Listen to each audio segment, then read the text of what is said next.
Deepfakes are the hottest topic right now in terms of artificial intelligence news and the like.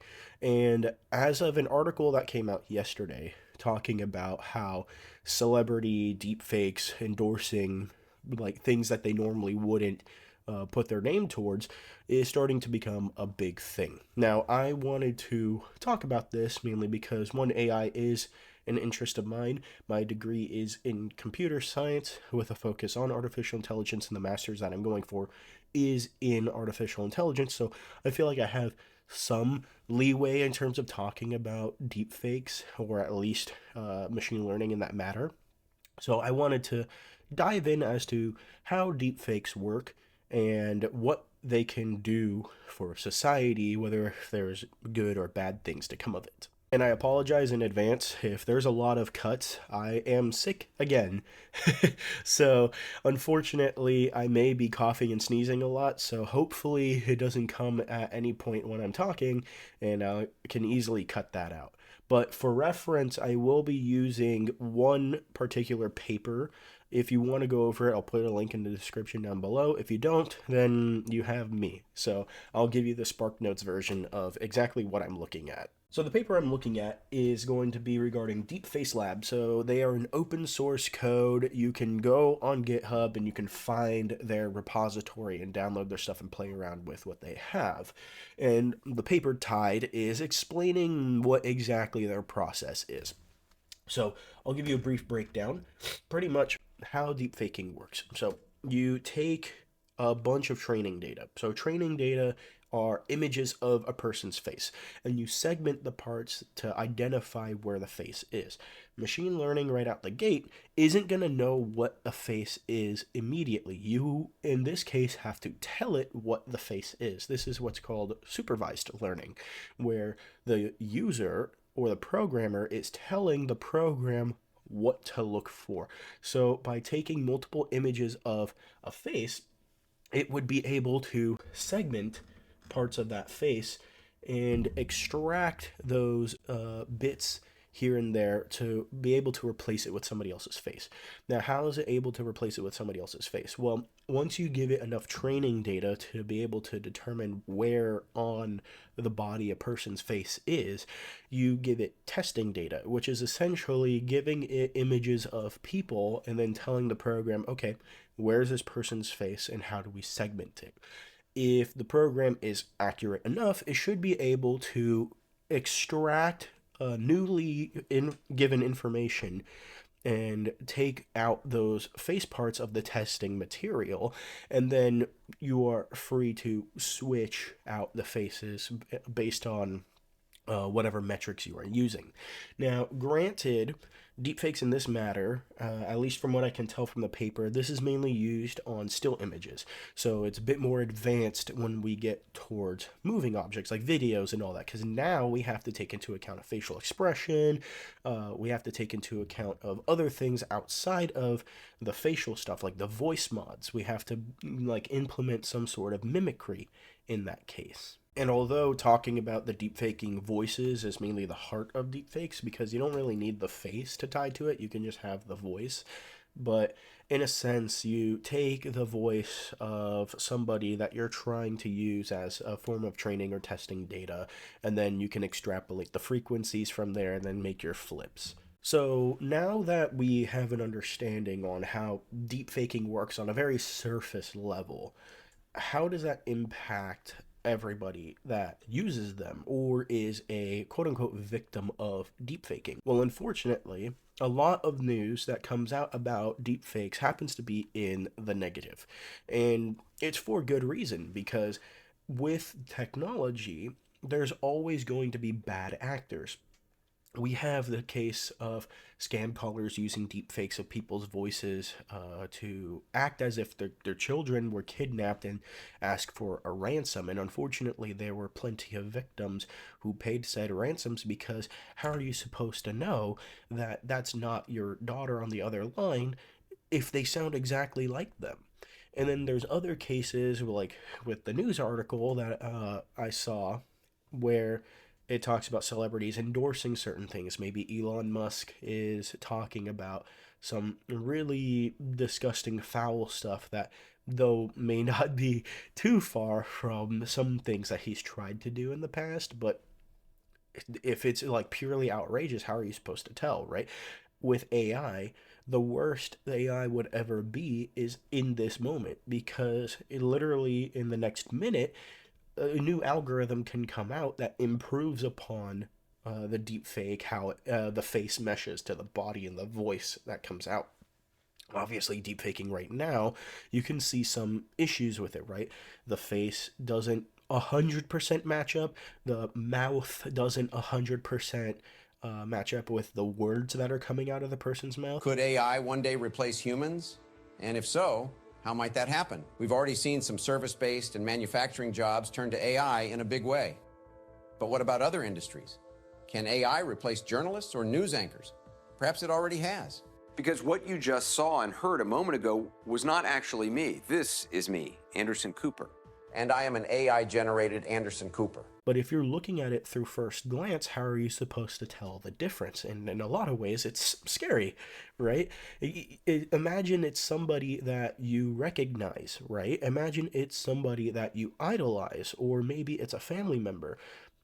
How are you supposed to discern or even have the ability to do so if you are unaware of the technology or unaware of how the technology is impacting the environment? And in a lot of ways, it's a bad thing, right? Not a lot of people typically like how AI is starting to affect other people and seeing how it's impacting our social standing in a negative way.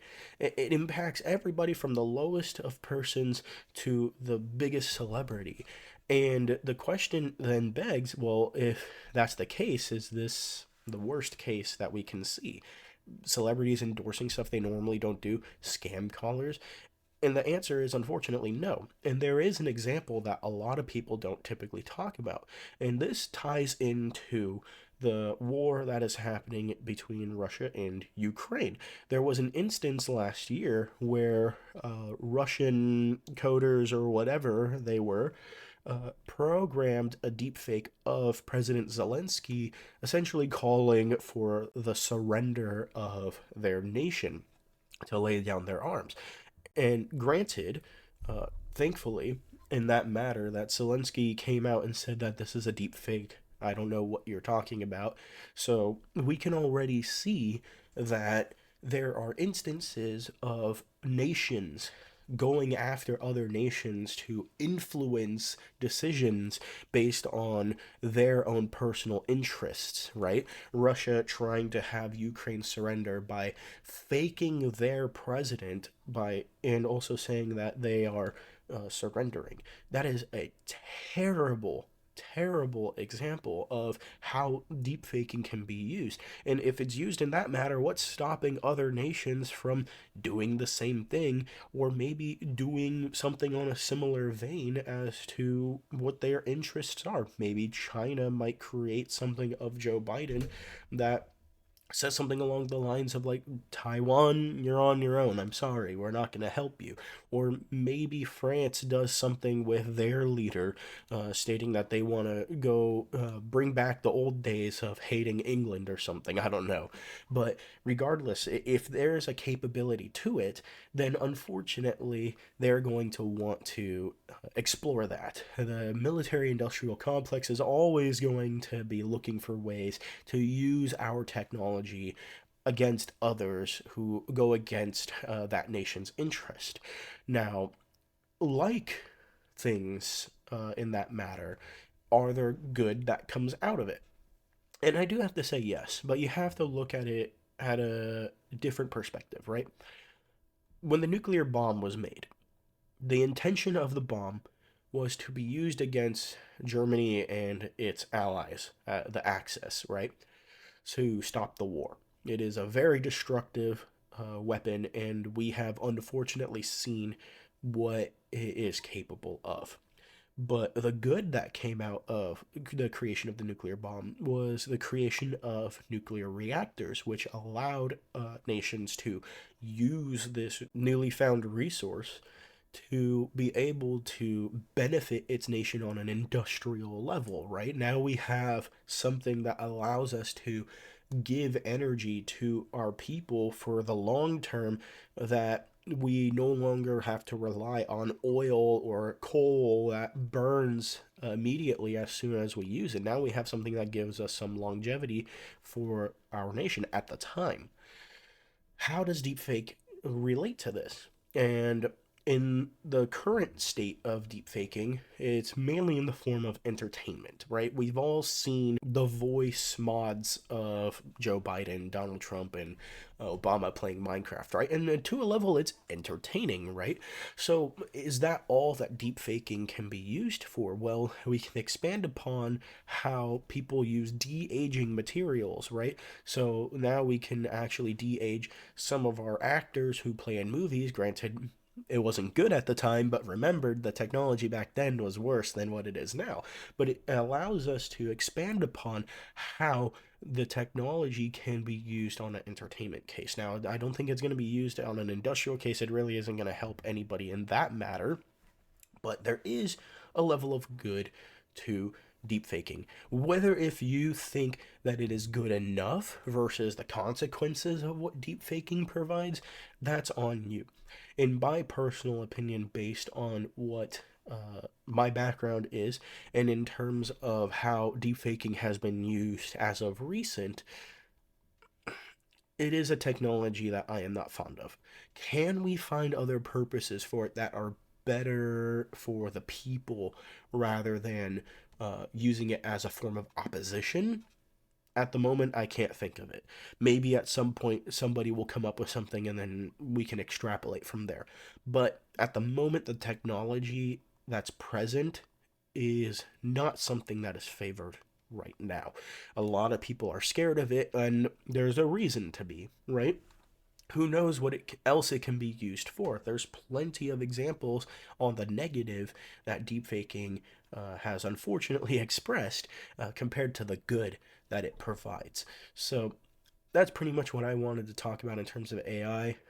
Again, like, I hope I didn't have to do too many cuts because I had to do a lot of sneezing and all that here and there. But thank you. I appreciate all of you. If you made it this far, like the video. If you like this kind of content, subscribe if you like to as well. Comment down below if you have any opinions about deep faking or that matter. I'll catch all y'all later. Peace.